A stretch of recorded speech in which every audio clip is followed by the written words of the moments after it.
Welcome to the Better Than Yesterday Everyday Podcast, where we cover anything related to behavior change that will increase your long-term wellness and happiness. And now, here are your hosts, personal trainer and RNs, Matt and Jenna Lane. Hey, what's happening, everybody?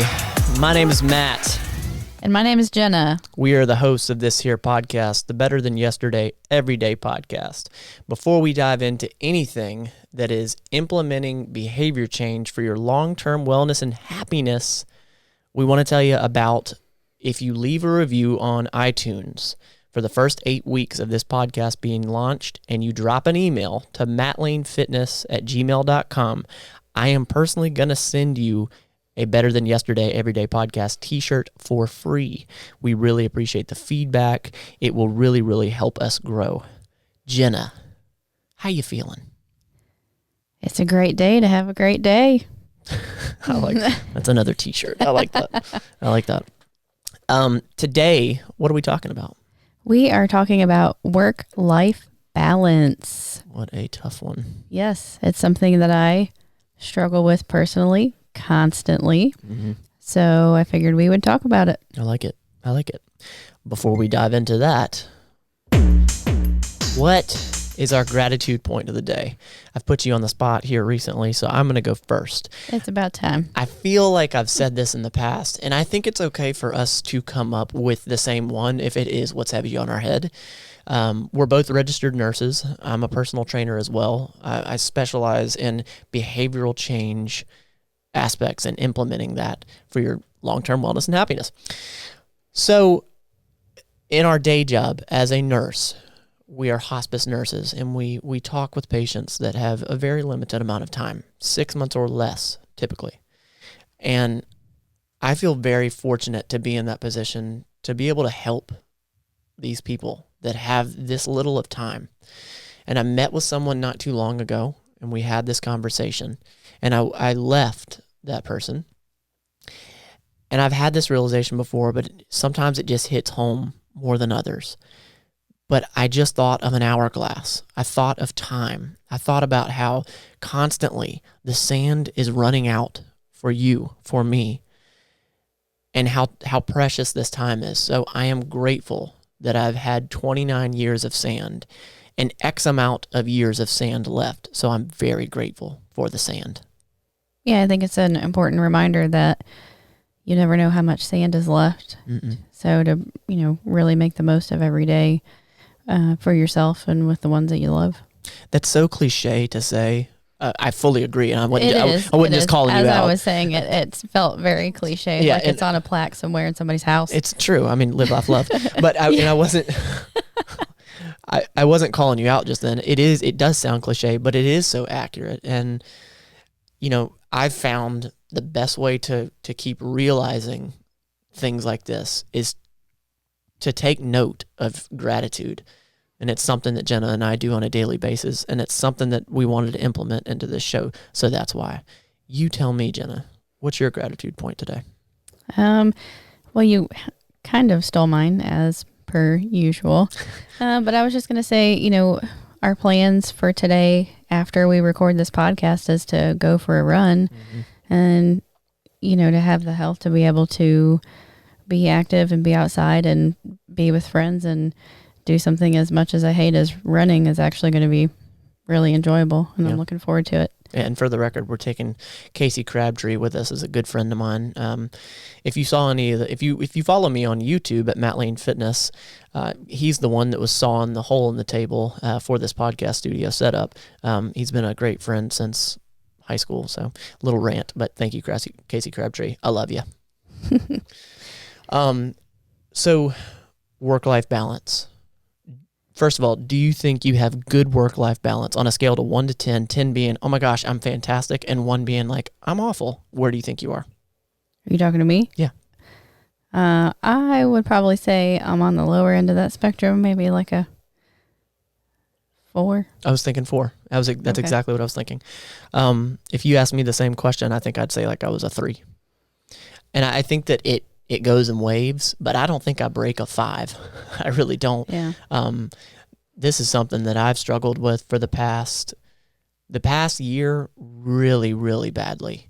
And it's because of MattLaneFitness and all that, we are trying to do. So I'm not crying about it. Like, it's all self-induced stuff. It's me piling on stuff that I need to do, but I just love it. Like, it's fun. Building MattLaneFitness and this podcast and all the things we're doing has just been so fun. Having said that, I've been to some very dark places in my head, and I've talked about it in the past a little bit. Very, very dark places. Point blank, I have a history of depression, and I actually tried to commit suicide when I was 14. Luckily, it did not work.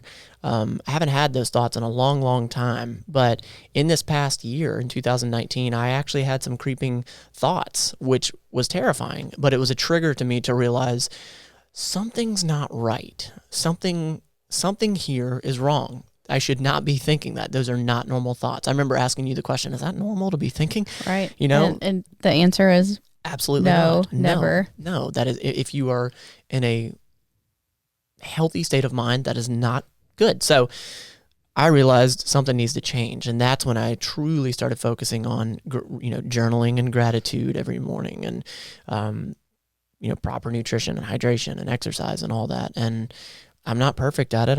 It's an ongoing get better at it kind of thing, but yeah. Does that mean you're trying to be better than yesterday every day? 1000%. All right. So I know you've prepared some things. So I want you to be able to dive in. Yeah. So this is something that I really struggle with, carrying home the stresses of my day job into the house and really holding on to it. Mm-hmm. And I think that most of us are guilty of this on some level, as far as you leave work, you think about it all the way home, you bring it into the house with you, you carry it on your shoulders. Sometimes quite literally, your shoulders are still, stressed and up to your ears, and you haven't let it go. And then you bring it home to your family, and you're not who you could be and who you should be for the ones that you love, or for yourself. Yeah. So I'm certainly not perfect at this. I struggle with this every day. So that's why I wanted to talk about it, because I feel like I'm not the only one. And some of my coping mechanisms that I've picked up over the years, I think may be helpful to those of you listening. Yeah. And to you, Matt Lane. Yeah, without a doubt. And that's just it. So that's why I'm excited about this topic, that we are going to give action points. We always try to give action points, or, something that you can take away and actually implement, or something to chew on. And yeah, what are those? So let's start with just talking about how, what I think, as far as when I start getting stressed out about work, and because I think it's common. I used to think it was just my crazy brain, and then I've realized that everyone else's brain is somewhat similar, as far as I have a lot of anxiety in the morning before I go to work, because I'm already stressing myself out about work before I even get there, before I even know what's gonna happen. Yeah.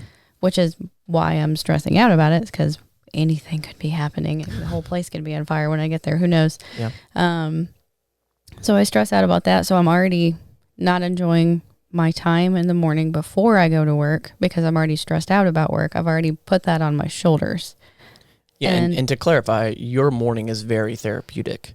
So I'm thinking from the listener's standpoint, maybe they don't have a therapeutic morning like you do. Right. So I've altered my morning, where before I got up, I'm somebody who calculates it down to the minute of how late I can set my alarm to be able to get out the door on time. So I used to get up at the very last second, rush so much that I literally had to have my makeup out in order so that I could just put it on and set it down and not have to take that extra 2 seconds of pulling it out of the drawer. I never noticed that. Yeah. And, my clothes are ready. I mean, that's great preparation for the next day, but the reasoning behind why I did it wasn't healthy, because I did it so that I could just hair on fire, get up, take a shower, run out the door. I never ate before I left. It wasn't, that's not healthy. You were setting yourself up for an anxietal morning. Yeah, absolutely. So I've changed that to where I get up much earlier now. I sit and I eat breakfast and I drink my coffee, and I even scrolling through Facebook, or scrolling through something on my phone is healthy to kind of warm your mind and your body up for the day. And then I do work out every morning before I go to work. It's not a super in-depth workout. It's including stretching, usually 20 minutes or less, but it warms my body up for the day. And it's meditation in motion. It helps clear my head of all that anxiety about thinking about, what's going to happen today. So that's really helped me be more productive when I get to work. I don't have to get to work and warm up for the day. I'm already there, so I can immediately be productive and not spin myself in circles trying to warm up when I already should be ready to go. I have a Matt's random thought, by the way. Meditation, I think a lot of people hear that and they're like, it's just trippy, hippie, like whatever. Meditation is truly the act of being in the moment, in the present moment. It doesn't mean shutting your brain off or stopping thoughts, because you simply can't stop thoughts. Meditation is just being in the moment and accepting it and just trying to soften what your brain is hearing. So when you say meditation in motion, you literally mean it's an act. Because most people think of meditation as, you got your pointer finger into your middle finger and you're sitting there, but it's not the case. Meditation in motion, you've said it many times and I like it, that you're doing something, but you have to constantly concentrate you do something productive enough where you don't have room in your mind to be thinking about something else. Right, exactly. So some of the other things that I've done to try to have that work-life balance is park farther away at work, because then you have that time of walking from the car into the building to just relax and reset, get some fresh air, get some sunlight, and gear up for the day. That's another and such an intentional piece that I didn't know that you did. Very impressive. And the other part, which is even more important at the end of the day, is that's where I let it go. Yeah. Because I can leave work at work. Yeah. That's my time between the building and my car to just let it go and leave it there. Because otherwise I carry it home with me, and I almost picture it as literal baggage sitting on my shoulders when I walk in the door. And I can't be my best self for me at home, and I can't be my best self for you either. And that's really helped change how I come home. Wow. I like that. I did not know that. So you've frozen the situation. Let it go. Very cool. Well, I did not know that. The other part is, you want to come home and talk about your day, which is 1,000% appropriate. Yeah. You need to come home, explain to you and I have not battled with this, but we've gone back and forth with the boundaries of it, I think. Yeah, absolutely. Well, especially because we do the same job. True. We know the same people. Sometimes we see the same families, that sort of thing. So it's very easy for us to go down the rabbit hole. Yeah, of just talking about work for hours. But it's okay. It's important to talk about work. That way your loved ones understand why you come home completely drained, or why you're emotional, or why, and to explain to them, for them to picture what you do during the day. But it's important to set limits on that. So come in, brain dump, give yourself 5 minutes, and then stop talking about it and move forward. Well, and I think it's like you've just said, but to reiterate, you have to be very intentional with what you're saying about work, because it can very easily go negative. It can misery loves company, so you can just sit there and feed it back and forth and back and forth and back and forth. And there's been, nights that you've come home, or I've come home, or whatever, or either one of us has said, all right, we got to stop. Like, there's an intentional, we need to stop talking about this. Yeah. Because we just spin and spin and spin and spin. And the other part there is that if, you are married or have a significant other or children, you're greeting each other for the first time at the end of the day. Ask them how their day went, because they may have had a really bad day and you've had a really good day. You all need to brain dump. You all need that safe space to do that. That way you can start the rest of your day together. Yeah, I like it. Something else that we've done more recently, which I think has really helped, is you know, a lot of times because you spend so much of your life at work, you become very close friends with the people that you work with. So you tend to hang out with them outside of work. And then what do you talk about? Work.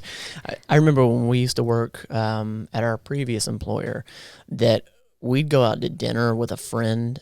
And that's all we talked about. And I remember intentionally, well, no, I take that back. I guess I wasn't intentional about it. I was just sick of hearing about it. But I was not very nice about it, I think, at times. I was just like, hey, let's talk about anything else. Let's talk about turtles or anything random. I would rather talk about that than this. Yeah.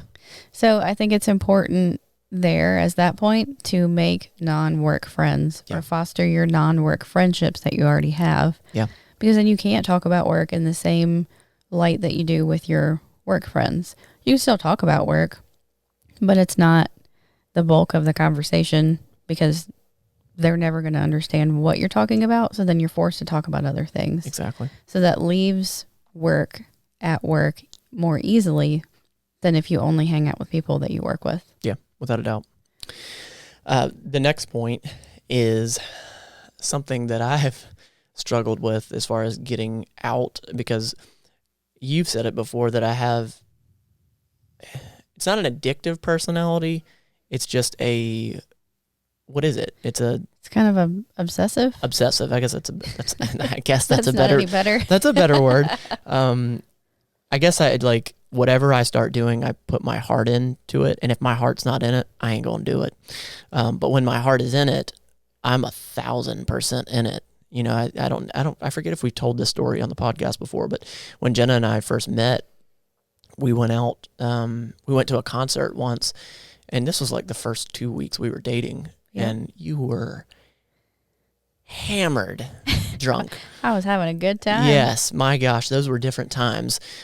Just hammered drunk. And I was like, well, I'm done with this. And I left just because, like, I knew that wasn't like my lifestyle, and that was it. I cut you off completely. I ended up actually turning around and coming back for her. I didn't even know he left until like 3 days later. Yeah, but when he told me, honestly, like seriously, the reason was because like that was not my lifestyle. That's not where my heart was, or that's not. I mean, I know that's kind of a weird comparison, but like it's the truth. That's just not what I'm into. So I'm gone. Having said that, I got off on a little bit of a tangent there. Yep. Sorry. That's the ADD. Making dates with friends or going out on dates regularly. Yeah, get yourself out of the house. You know, I got to say personally, 99% of the time I don't want to go. Yeah. And my reasoning is I'm tired. I need to refresh and recharge myself. By sitting and watching Netflix and doing nothing. Yeah. Right. But you really get to recharge better when you leave the house. Yeah. And you interact with other people. Yeah. I mean, so we've said it before that every Tuesday we go do trivia. That is never something I would have ever found myself enjoying. Same ever. Here. But it is because of the people that we are around. Craig and Andy and Bree and Holden Hardman. He's on YouTube. Fantastic YouTuber, by the way. You got to check him out. He just crossed 5,000 subscribers. I love that man. It's so fun to just, when you're there, it's like, oh man, I'm so glad we came. But when we're here at the house, you're like, yeah, screw that. I'm not going. Yep. You know? So, and that goes partially to the point of doing something that's uncomfortable. Neither one of us, I think, thought it was a great idea when Holden invited us the first time, but we wanted to do something differently, and we had a really great time. So we've been going ever since. Yeah. It's been really fun. It really has. Yeah. Something else that I started doing for even my previous job, but now is I pick a song. It doesn't always have to be the same song, but I pick a song that's like a, yeah, all right kind of song. And that's what I listen to on my way to work. And when I leave work, it's a different kind of song. So it's more of a relaxing, like let down, like ease out of your really chaotic work day. Is it the same song or is it like the same genre? It's different. And it doesn't always have to be the same thing, but sometimes, especially when I'm struggling in the morning on my way to work, as far as like, I really don't want to go to work today. I have one particular song that I play, and I play it real loud, and I know I've driven by people on my way into work and they can hear it, but I don't care. What's the song? I'm not going to say. Why? I don't know this. I really don't. And there's a funny story about when I was interviewing for the current job that I have. I was sitting in the parking lot, and I was so nervous, and I was listening to this song, and I was like, yeah, I can do this. And the guy that was about to be my boss, he was walking into the office too to interview me, saw me sitting in my car, and once I was hired, they all made fun of me for months about the scene from The Office when Dwight, yeah, you've got it, is like sitting in the back seat of his car and like head banging and hitting his seat on the back of the front seat, because that's his pick me up song. Mm-hmm. Anyway, let me see. Hold on. Let me see if I can pull it up. This is on the spot. Hold on. They literally called me Dwight for months. But you know what? It worked. I nailed the interview and I got hired. So I didn't realize that actual song that he was playing, this one. Leave the keys. You still do that thing? Leave the keys.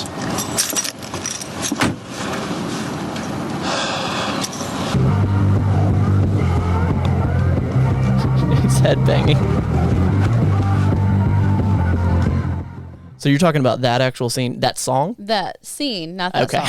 Okay. But awesome. You know what? It works. Yeah. So whatever. I'm not embarrassed. But it's just things like that where maybe some of you listening, that's never going to work.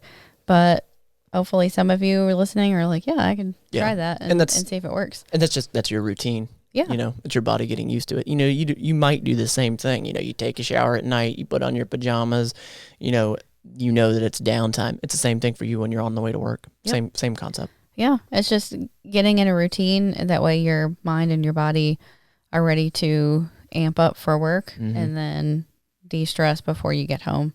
I think I almost look at it literally as, you take your shoes off when you get in the house. Like you leave all that, you leave your car in the garage, you leave your whatever, you leave your shoes in the laundry room, whatever. It's the same idea of that stress on your shoulders is you got to leave it out there or else you're going to bring it in here and you're going to infect everyone else. Yeah, that's true. It's contagious. I like the way you put that. Yep. The other point that I do want to make is finding a hobby that helps you de-stress, that you can really work out as like your therapy, your personal therapy. So something that I have used over the past several years, and it's ended up being probably just as expensive as actual therapy, is gardening. Yeah, and you didn't have this before. I remember it being like I've always been into video, I've been into fitness, I've been into photography, I've had a bunch of hobbies, but you never had any sort of hobby at all, and it always kind of made me think like, I know she's creative, I know she has pieces in her. So yeah, go ahead. Yeah, so gardening is certainly not cheap. Or I guess it can be, but I went a little crazy with the gardening and the landscaping. Yeah. And I was able to be creative. It was physical work.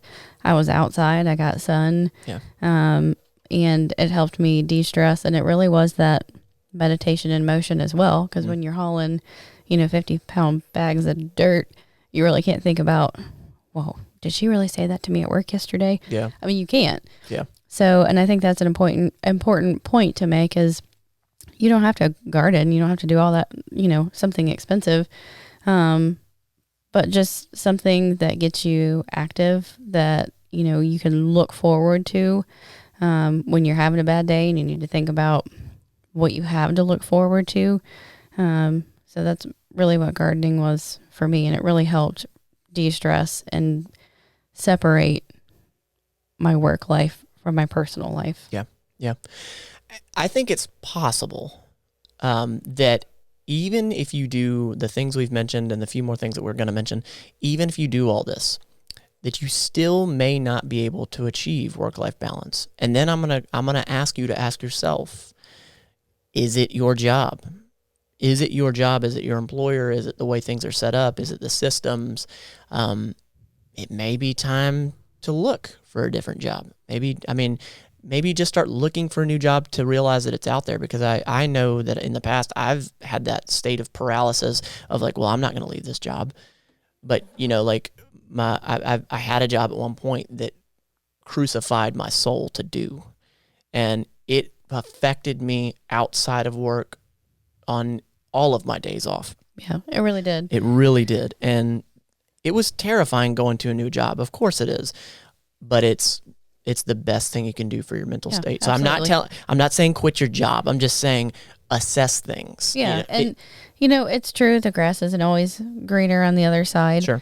But sometimes you do come to a point where it's not you that's not coping well. It's that it's time to move on to a different job. Yeah, exactly. But then sometimes, like me, I need to reevaluate. Sometimes I think, oh my gosh, this job is absolutely killing me. And then I realize that it's me that's not setting the right boundaries. Absolutely. And leaving work at work. And no one from work has ever asked me to do some of the things, some of the expectations that I put on myself. Yeah. So I think setting boundaries is really important. Absolutely. Without a doubt. We were talking about different pieces of what you can do and whatnot. And one of those things that I realized not too long ago was this thing called grounding or earthing. Mm-hmm. I have a friend named Vienna, and she was the first person to ever tell me that. And then Craig Kahn, another great friend of mine, he told me about it, and I didn't really believe it. Basically what it is you literally connect with the earth. You walk in the grass, sit in the sand, touch a tree. I mean, just getting one with nature, as hippie as that sounds, there's actually a science to it. There's an exchange of positive and negative electrons from the ground to your body. It's similar, I guess, to the concept of when you get vitamin D from the sun and you're supposed to feel better. I tried it a few times. I intentionally went to the beach one time because I was sort of down and out. I felt so much different the next 3 days, and now I did it the other day. I came home and I was still in my work clothes. I literally took my shoes off in the driveway and went in the front yard and just walked. I just walked around. I hate that I missed that. I looked like a psycho. I really did, but it truly, truly works. There's a science behind it, and I want to do a video on it or a podcast on it, something about it. We're going to do it. You walking around in our yard like a psycho? No, I'm talking about grounding or earthing. And then I think one more important point, if I can say that, to make is self-care.